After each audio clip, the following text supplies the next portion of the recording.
I was once dating this chick, right, Skip, and she was married, but she was getting a divorce.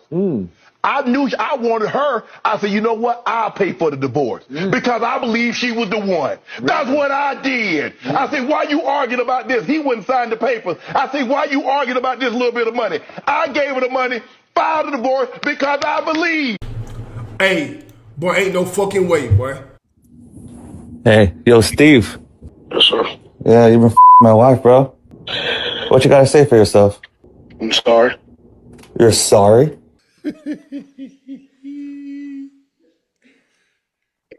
Well, listen. He said he's sorry. He said he's sorry, Unc.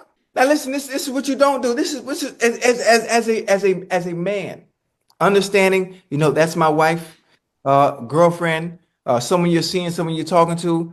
You never confront the individual because Steve Smith Sr. owes you no loyalty. Steve Smith ain't married to you, bro. She's not married. Steve is not married to you.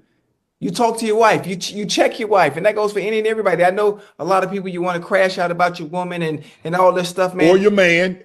Or your man. Listen, it goes both ways. It always comes down to me again. Understand who you're marrying. Understand human nature. Human nature is undefeated. I'm gonna say that as well. I don't care how people come off. I don't care how innocent they may seem. I don't care how much they tell you they love you. When certain opportunities present themselves, they gonna go. When certain opportunities with certain individuals that are convenient and they feel they can get away with it, they're going to go. I don't care how much love there is. I don't care how much money you got. It doesn't matter. Understand who you're dealing with and move accordingly. I mean, I say it all the time. Listen, had a family, kids, husband, he doing everything, he's doing this, and you upset. There's no reason to call Steve. That's not doing nothing. You take that up with the wife, you take it up with the missus. Well, I think the thing is what the gentleman was doing is that like, okay, if I'm gonna get a divorce, I'm gonna try to mess your home up also. That's what this was about. I ain't answering. Hey, First of all, that ain't my MO. That's not me. You married? Oh, this ain't nothing. It's something. You know what your no, don't just keep it a buck with me. You married, and I'm a firm believer in this. A man might not want his wife, but the moment another man shows interest, all of a sudden it gets rekindled. And like you just said at the top, people will crash out about certain situations. That crime of passion, and juries are very sympathetic. They're very sympathetic in situations like this. Crime of passion. Leave it alone, guys. If they're married, just let it go. Smitty, my guy, I've known Smitty 20 years. Same. Great. You know. Just saw it. Hey, he was just at my party at the Super Bowl. Had a great conversation with him. I love the guy. Hard nosed the way he played, X, Y, and Z. But, bro, you need to take that up with your wife. Yeah. Smitty owes you no loyalty. He's under no obligation. Mm-hmm.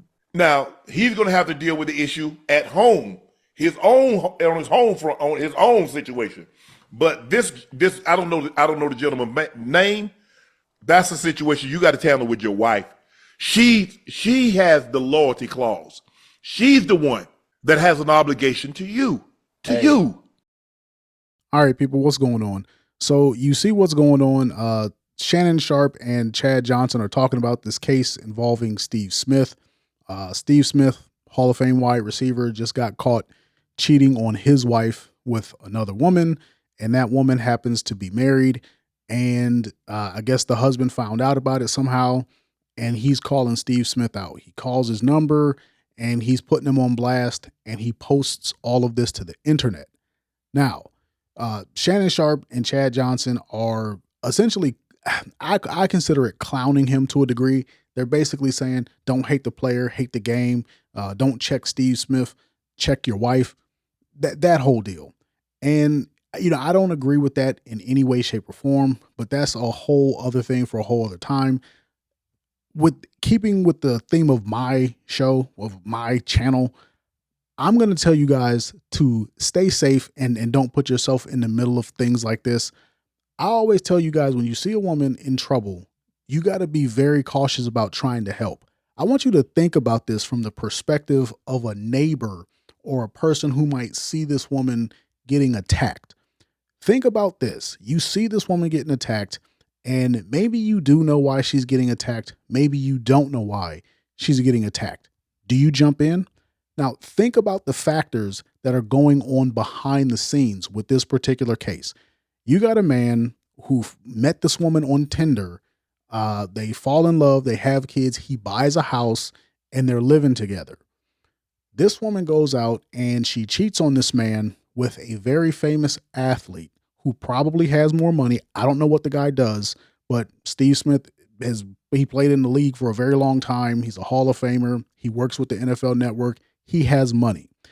Not only does he have money, he has a ton of social clout. He's one of the top receivers ever to play the game. Everybody respects him. He's talked about very prominently in all circles. You read the messages that your wife has been sending this man, and she's basically talking about this guy like he's a sex machine. She's saying all this lewd stuff, and she's giving this man a level of attention sexually that she might not be giving you. And you read all of this, you see it, and it clicks in your mind that you can't just go beat your wife up. You can't just go put hands on her because you'll go to jail. It clicks in your mind that a divorce is going to happen no matter what, whether you file or she files. But no matter what, you're going to lose because you're the man, and the man almost always loses in the divorce. You confront Steve Smith, guess what? It's not going to matter because now the internet is clowning you. And not only is the internet clowning you and big name celebrities are clowning you, if you guys go on Twitter or X, they are roasting this guy. They're ripping him apart. Like almost nobody is showing any real compassion for this guy. Like there are, but the biggest channels and the biggest commentators, they're all having a laugh. So you're going through all of this. Your wife, she has the ability to say that you are a violent person. You posted this online. It made her look bad. You're upset about the whole situation. She feels like she's in danger. So now she can go and get a protective order from the police, get you out of the house, get primary custody of the kids, keep you away from the kids, keep you away from the house, file a divorce, and have the divorce granted. I don't know what state they're in. Maybe they're in Maryland, DC, whatever. DC is obviously not a state. I don't know where they're at, but wherever they're at, there's the possibility that he has to pay alimony. There's the definite guarantee that he's going to be paying child support if there is a divorce. He's not going to get his house, right? Keep in mind, infidelity is not a crime. It's ugly, but it's not a crime. In the court of like family court, divorce court, they don't take that into account. They only care about how much money is being made, what assets need to be split, who's going to get time with the kids. They don't care about the woman's infidelity unless there's some sort of prenup, which I don't think that there was. So you think about this. The world is clowning you. You're going to lose in divorce court no matter what. You could be separated from your kids. Your wife is telling this man how she's complimenting his prowess. I'm trying to be gracious when I say this. She's complimenting his sexual prowess and her desire for him in so many different ways. And you have everybody just laughing at you. So this is what I have called on this channel impotent rage. Basically a very high level of rage that you can't do anything with. And when you have this level of rage, people do not want you to have catharsis because they're afraid that the rage will come out. This is why the man who's cheating on, this is why Steve Smith, and in this case, it would be Shannon Sharpe and Chad Johnson. This is why that whole crew of people are saying, don't take it out on Steve, take it out on your wife. You got to go check her because they are all cheaters. They have cheated on all the partners they've been with, and they understand that that rage could come their way. Now, if you look online, the women aren't saying a whole lot. They're quiet because women definitely know if you cheat on your husband, rage can come your way. So everybody wants to avoid, the rage. Nobody wants to be the person on the receiving end of this person's impotent rage. They want him to basically just go self-destruct somewhere. And it's an ugly situation.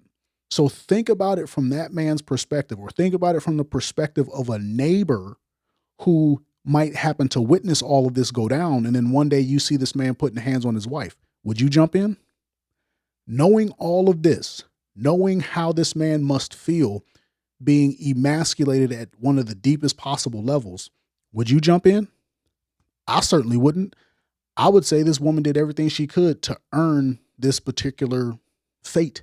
Now, I'm not saying that, violence is the answer, but when you leave a person with no other recourse, and this is why I told you guys about the divorce, the chances of them getting divorced is almost 100%, because even if the man doesn't file for the divorce, the woman might just be like, look, I cheated on you because I didn't want to be with you. And she might go ahead and file the divorce anyway. She might not even want to be with that person. So then that's a double whammy. What I'm telling you guys is, think about it from the perspective of the person who's doing the violence. I understand how ugly that is to do, but that person, I don't want to say that they're justified, but they might be justified. Their anger might be placed in the right direction.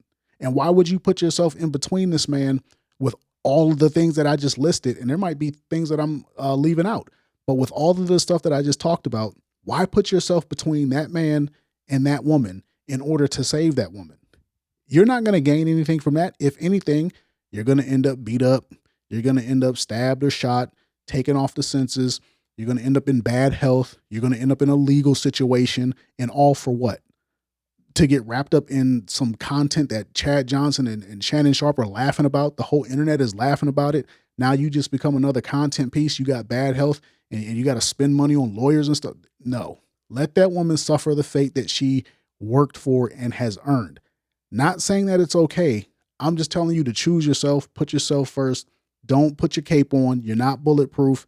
And this woman earned it. So let me know what you guys think. Am I right? Am I wrong? How would you, knowing what I just said, how would you process this if you were to see a situation of violence go down? I'm not jumping in. Let me know. Peace.